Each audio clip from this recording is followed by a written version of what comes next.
un artista reconocido a nivel de nuestro país y también a nivel internacional, Juan Carlos Escudero.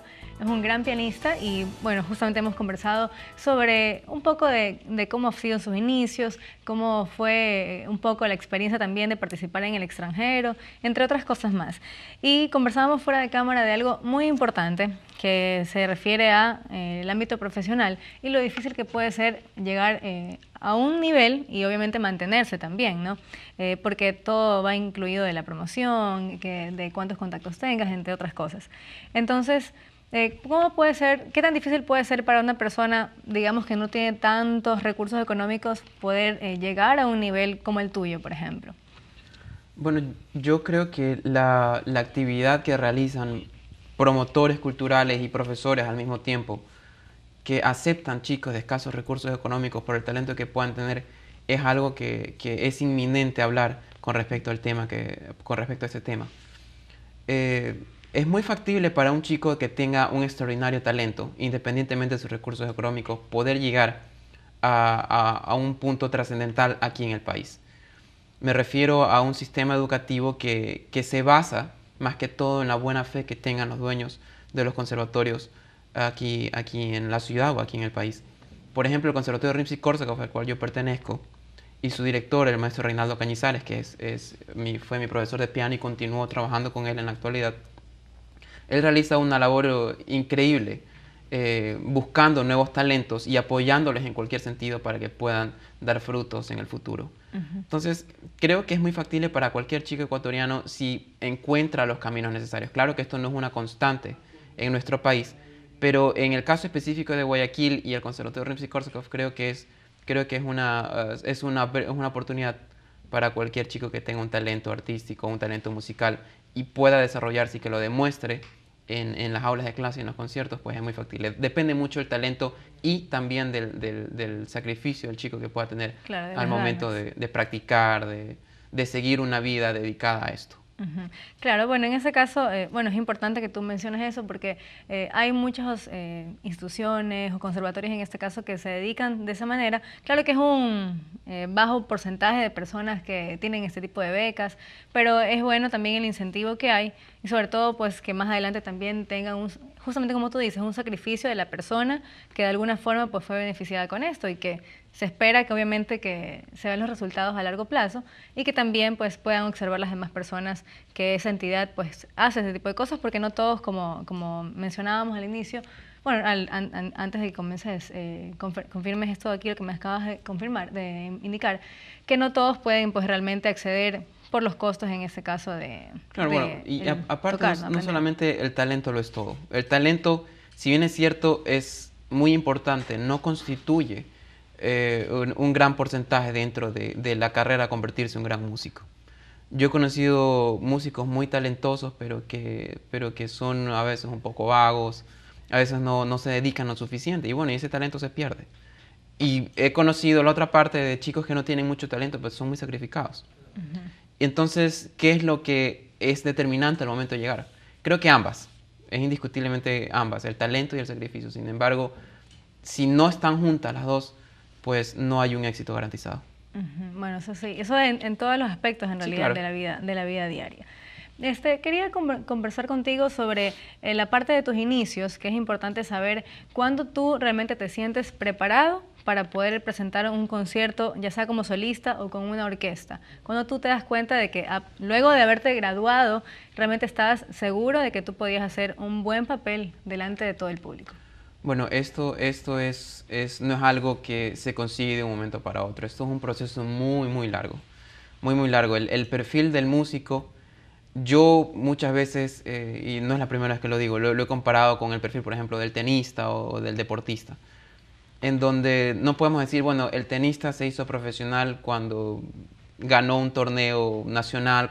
No, esto es algo que viene desde que eres muy chico, acostumbrarte a salir al escenario. O sea, una cosa es tocar en tu casa, tocar frente a tus familiares, frente a la abuelita, pero otra cosa es salir y presentar un examen, tocar el programa que el conservatorio te exige para pasar de año, presentar un recital frente a otras personas que no te conocen, que van a estar con ojo crítico viéndote. Entonces es un proceso muy, muy largo de muchos años. En el momento en que ya te sientes cómodo frente a tu instrumento y decides y puedes dominarlo. ¿Sientes nervios al estar frente al público antes de tocar o durante o después? ¿Qué sucede en ese momento en ti? Bueno, particularmente en mí no son nervios. En muchos casos es mucha ansiedad la que siento. Esa ansiedad de poder estar en el escenario, de poder salir, de poder estar tocando y estar sentado allá arriba y saber que la siguiente nota es esta y la siguiente nota tienes que tocarla con esta intensidad, o que la frase que quieres construir tiene que significar esto para ti y poder demostrarlo al público. O sea, hay muchos aspectos psicológicos y escondidos que no se ven, no es simplemente algo tan técnico, tan mecánico de venir y sentarte y tocar. Claro, no solamente de memorizar, sino también la interpretación y aparte todo, ¿no? Es un cúmulo de emociones que se presentan durante, ¿no? Durante el momento que estás tocando. Y bueno, yo tuve la oportunidad de revisar algunas notas en diarios, sean en internet, acerca de críticos que habían observado tus presentaciones, diferentes presentaciones, sean aquí en el país o en el extranjero, y mencionaron que cosas destacables que eran tu técnica y era tu interpretación. Entonces, bueno, para que las personas entiendan a qué se refieren con eso, bueno, ¿nos puedes aclarar un poco de qué exactamente se trata? O sea, esas críticas, porque fueron muy buenas críticas acerca de esto. Sí, bueno, a los conciertos tuve mucha suerte. Bueno, en mi caso, gracias a Dios, pues terminó siendo suerte, porque cuando van críticos a los conciertos, o tienes la gloria o tienes tu sepulcro, por así decirlo, profesionalmente hablando, ¿no? Entonces, bueno, técnicamente hablando, lo que entendemos es que la manera en cómo, desde la posición de la mano, la posición como te sientas al piano, la manera en cómo vas enlazando notas, la manera en cómo tocas el estilo del compositor que estás interpretando, si es una época barroca, si es en la época clásica, la manera en cómo puedes relajar tus músculos y poder tocar. O sea, la técnica involucra muchas cosas, ¿no? Involucra, pero más que todo es un aspecto, y valga la redundancia, un aspecto técnico. La manera en cómo tú puedes interpretar un instrumento musical a partir de tu posición física, a partir de los conocimientos que tengas, para poder manejar el instrumento para que emita sonidos propios que tú quieres lograr. Y también con total naturalidad también debe ser, ¿no? Porque si estás muy tenso, se va a notar también eso ahí en lo que tocas, ¿no? Eso es justamente parte de la técnica. La parte interpretativa es que a más de la técnica, a más del aspecto meramente técnico de tocar el instrumento musical con determinada posición, etcétera, es que tú le das lo que tú quieres transmitir con la obra que estás tocando en ese rato. Tu interpretación jamás va a ser igual que la de otra persona, por mucho que las notas musicales sean las mismas en la partitura. Entonces, el aspecto interpretativo ya va mucho con el estilo propio que tú le quieras dar a determinada obra, siempre respetando los factores técnicos, los factores de época sobre la obra que estás tocando. Por ejemplo, yo puedo darle mi toque personal a una sonata de Beethoven, se me ocurre, pero claro, eso involucra que esa sonata fue compuesta en un periodo clásico. Y para ese periodo clásico existen ciertas maneras de interpretar unas obras. A partir de eso puedes construir el resto, puedes construir, dar a conocer tu mundo interior, no al revés.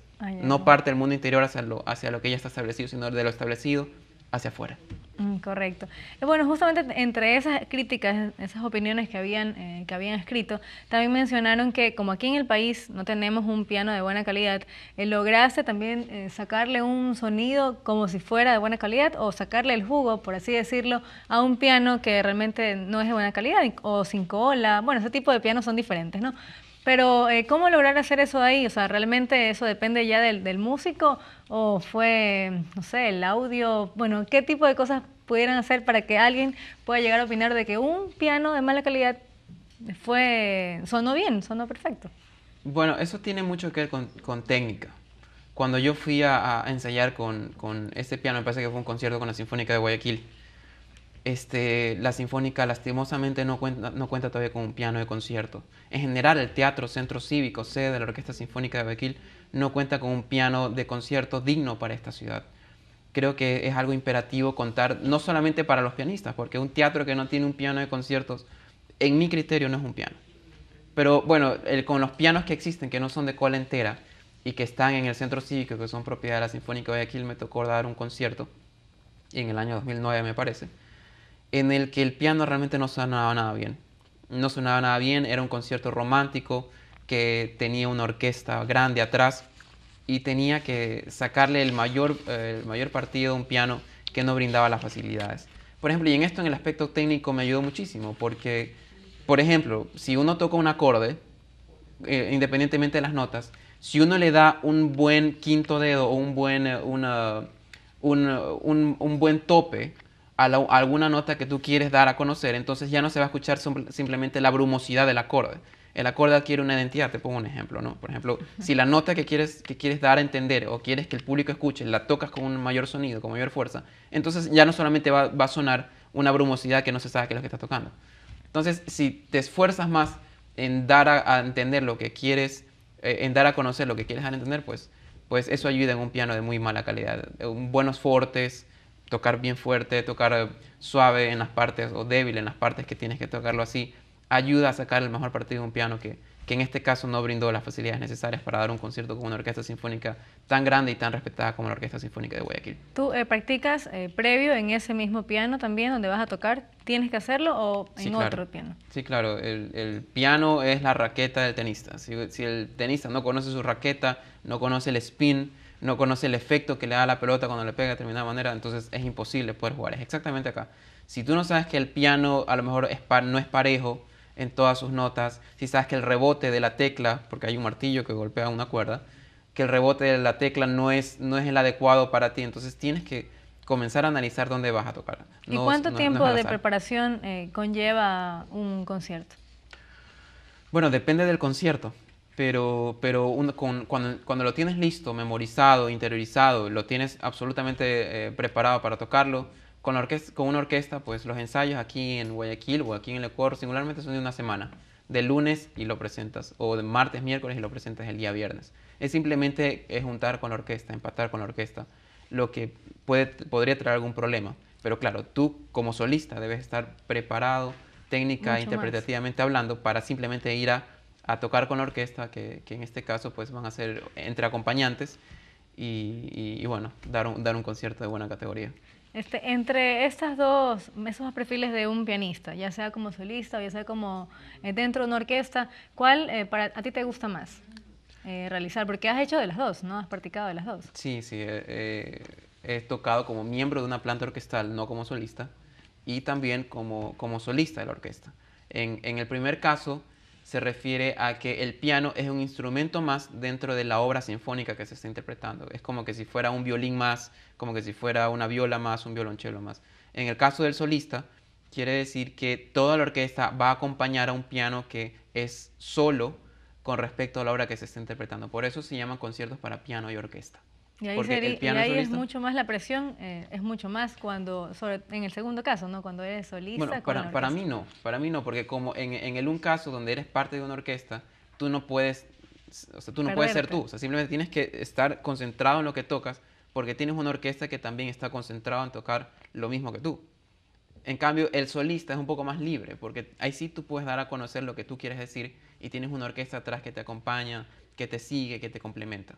En mi caso, a mí me gusta muchísimo más ser solista. Aparte de que eres el foco de atención y tienes a la orquesta sinfónica que te está siguiendo y haciendo música a tu medida, a tu ritmo. Claro, bueno, y también dentro de cuando tocas con la orquesta también, como todos tocan lo mismo, como tú mencionas, y si se pierde una persona, te olvidas de alguna nota, ¿qué sucede ahí en ese momento? ¿Qué es lo que haces? ¿Cómo sales de esa? Bueno, por suerte nunca me ha pasado. ¿No te ha pasado No, eso? nunca me ha pasado, Pero hay pero personas que le suceden, experiencias de otros pianistas, otros conocidos tuyos de la música.